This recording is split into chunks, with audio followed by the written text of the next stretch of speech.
161வது பிறந்த நாள் கொண்டாடப்படும் இந்த நாளில் அவரது சிறப்புகளை அறிந்து கொள்வோம். இன்றைய விருதுநகரில் 1903ஆம் ஆண்டு ஜூலை மாதம் 15ஆம் தேதி ஒரு மாமனிதர் பிறந்தார். குமாரசாமி சிவகாமி அம்மாள் தம்பதியார் காமாட்சி என்று பெயர் வைக்க, ராசா என்று அம்மா செல்லமாக கூப்பிட, இரண்டும் இணைந்து காமராஜர் என வரலாற்றில் இடம்பெறக்கூடிய பெயராக மாறியது. அப்பாவின் மரணம் அவரது படிப்பிற்கு தடையாக அமைந்தது. தொடக்க கல்வி மட்டுமே படித்த காமராஜர் குடும்பத்தில் வசதியின்மையால் துணிக்கடையில் வேலைக்கு செல்ல போக வேண்டியதாயிற்று. அரசியல் தலைவர்களின் பேச்சு காமராஜரை ஈர்க்கவே 16வது வயதிலேயே காங்கிரஸ் கட்சியில் சேர்ந்தார். 1920ஆம் ஆண்டு காமராஜரின் அரசியல் பயணம் தொடங்கியது. 1930ஆம் ஆண்டு தனது 26 வயதில் உப்பு சத்தியாகிரக போராட்டத்தில் பங்கேற்றார்.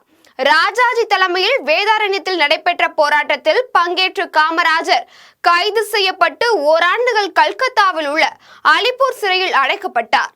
ஒத்துழையாமை இயக்கம், வைக்கம் சத்தியாகிரகம், நாக்பூர் கோடி சத்தியாகிரகம் போன்ற போராட்டங்களில் பங்கேற்றார் காமராஜர். ஆங்கிலேய ஆட்சிக்கு எதிராக நடந்த அனைத்து போராட்டங்கள் மற்றும் ஆர்ப்பாட்டங்களில் பங்கேற்ற அவர் 6 முறை சிறையில் அடைக்கப்பட்டு 9 ஆண்டுகள் சிறை தண்டனை அனுபவித்தார். இந்திய விடுதலை வீரர் சத்தியமூர்த்தி அவர்களை தன்னுடைய அரசியல் குருவாக மதித்தார்.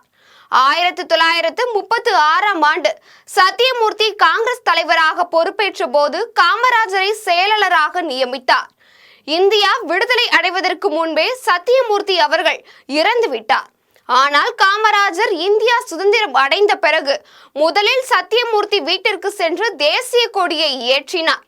அது மட்டுமல்லாமல் காமராஜர் தமிழக முதலமைச்சராக பதவியேற்பதற்கு முன் சத்தியமூர்த்தியின் வீட்டுக்கு சென்று அவருடைய படத்திற்கு மாலை அணிவித்து வணங்கி தன்னுடைய பணியை தொடர்ந்தார். 1953ஆம் ஆண்டு ராஜாஜி கொண்டு வந்த குலக்கல்வி திட்டத்தால் தமிழ்நாட்டில் எதிர்ப்புகள் கிளம்பியது. இதனால் ராஜாஜியின் செல்வாக்கு குறைந்ததோடு மட்டுமல்லாமல் காங்கிரஸ் கட்சி உள்ளேயும் மதிப்பு குறைந்தது. முதல்வர் பதவியில் இருந்து ராஜாஜி விலகினார். தன் இடத்திற்கு சி. சுப்பிரமணியத்தை முன்னிறுத்தினார். ஆனால் கட்சி சட்டமன்ற உறுப்பினர்களின் கூட்டத்தில் காமராஜர் பெருவாரியான வாக்குகளை பெற்றதால் 1953ஆம் ஆண்டு தமிழக முதல்வராக பொறுப்பேற்றார். அரசியலில் தன்னை எதிர்த்தவர்களையே தன்னுடன் சேர்த்து கொண்டவர் காமராஜர்.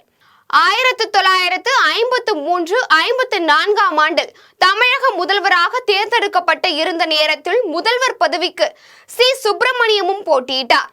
முதல்வர் பதவிக்கு சுப்பிரமணியன் பெயரை பக்தவச்சலமே முன்மொழிந்தார். தேர்தலில் காமராஜர் வெற்றி பெற்றார். இதனால் சுப்பிரமணியமும் பக்தவச்சலமும் திகைத்து போனார்கள். தனது செயலுக்காக காமராஜரிடம் வருத்தம் தெரிவித்துக் கொண்டனர் பக்தவச்சலம்.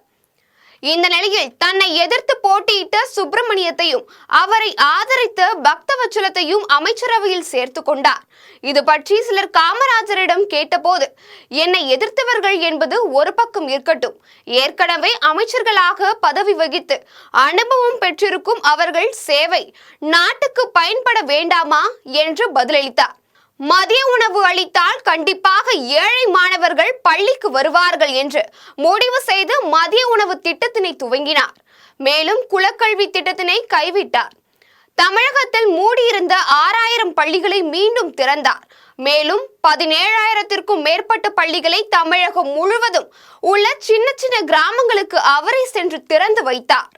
3 முறை தமிழக முதல்வராக இருந்த அவர் பதவியை விட மக்களின் முன்னேற்றமும் மற்றும் கட்சியின் முன்னேற்றத்தினையும் மனதில் வைத்துக் கொண்டு தனது முதல்வர் பதவியினை ராஜினாமா செய்தார்.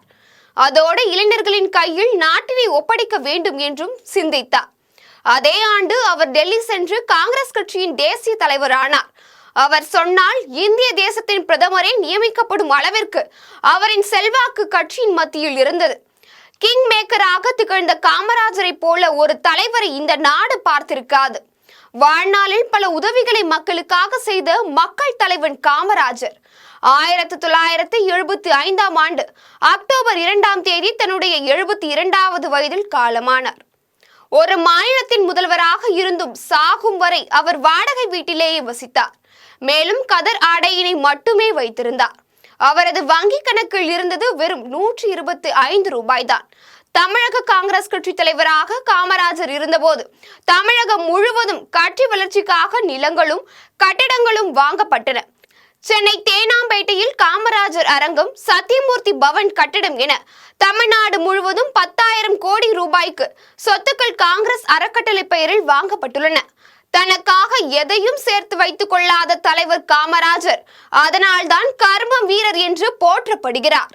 கவுன்சிலராக இருப்பவர்களுக்கே கோடி கோடியாக சொத்துக்கள் இருக்கும் இன்றைய காலகட்டத்தில் கதர் சட்டையில் 100 ரூபாயும் வங்கி கணக்கில் 125 ரூபாயும் மட்டுமே வைத்திருந்த சொத்துக்கு சொந்தக்காரர் 10 ஆண்டு காலம் தமிழக முதல்வராக இருந்தவர் என்றால் நம்ப முடிகிறதா?